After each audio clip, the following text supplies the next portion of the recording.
Hello, Hello. Alexander. Hello, nice to meet you.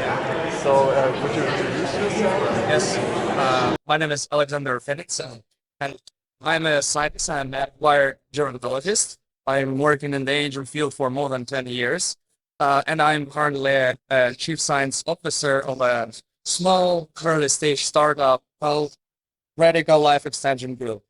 And we are basically working with the gene therapies. We are developing uh, longevity gene delivery system, like platform for non-viral gene delivery, which should be much safer than traditional platforms or viral gene deliveries. And, uh, like our platform also uses some additional things that make it more efficient. Like we are also combining silicon nanoparticles for more efficient in. And our plan is to, the basis of this platform, to create a therapy um, which combines several known longevity genes in such a way that they try to mitigate the side effects of each other and potentially have a synergistic. And you know that overexpression of several genes could extend lifespan of mice by up to 40%. And if we will be able to like add them up, then it's a very significant like change in life expectancy of the animals, maybe even more than 100%. Of course, these numbers might become much smaller when it comes to humans, but still, currently it is the most promising approach in reaching radical longevity. But for the longevity genes, they are not a part of the repair approach, really, right? But you are also working on the repair approach, Yes, right? this is our like moonshot project. Yes. So longevity and genes are for basic prevention. Yes. And people who are already old, they have, for instance, damaged elastin. Elastin is a key component of multiple tissues, for instance, our skin, our lungs, but most importantly, for our cardiovascular system.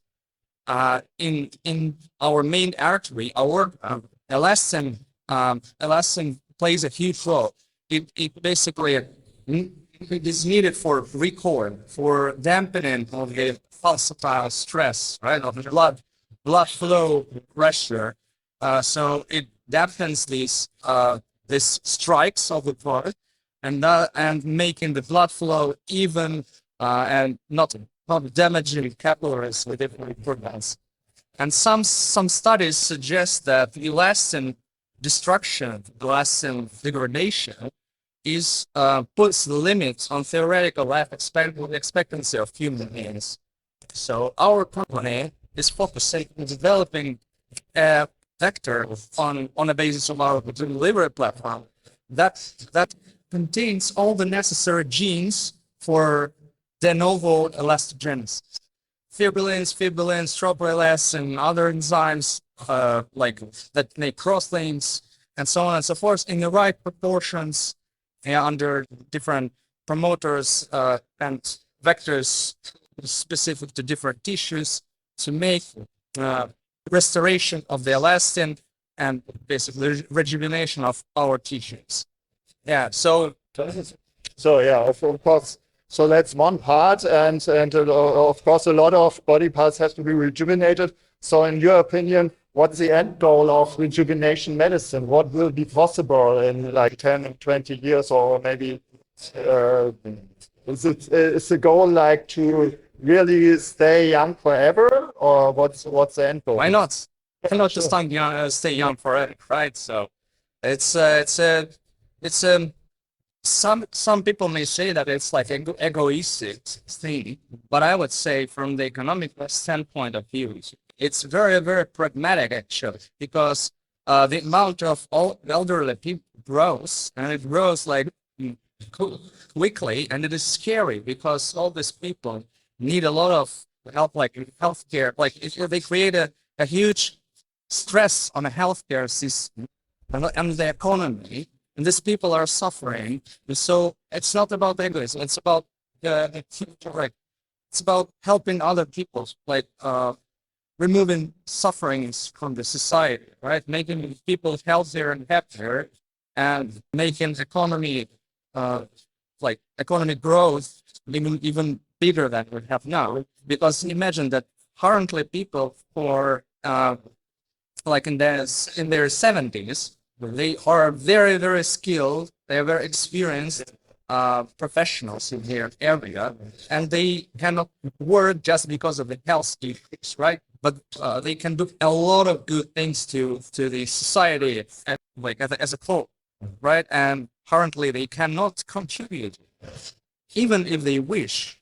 Some people just cannot do it because they have not enough energy, indeed, not enough health, and it's basically very important for the whole society to mitigate this problem. So why do you think are not more people interested in this field? Uh, I don't know. Maybe people just do not realize that it is actually possible. Yeah, I think so too. Most people don't know about our Yeah. chance. Yep.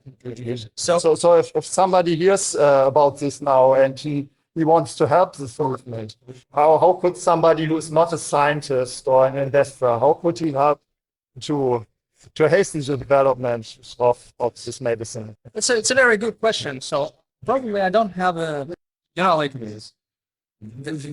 the correct answer Yeah. to this question, but I can at least think about like different things that people can do, and of course it depends on the background of a particular person, right? Yes. So if the person is a businessman, like people, or a person who have some capital, right? So it's a very very wise decision to invest in some or better to several biotech startups, like aiming longevity. And if you have a natural interest and passion in biology, so this is another way to contribute. Become a scientist in neuroscience, work in life extension. Um, uh, like if you do not have passion towards biology, but you do believe in rejuvenation and life extension, so there are multiple ways of spreading the information, the knowledge across the internet. There are lots of charities that there's like famous Sense Foundation, right? So like foundations. So every dollar, every euro matters actually in this thing because it's heavily underfunded. Yeah. Yeah. So yeah.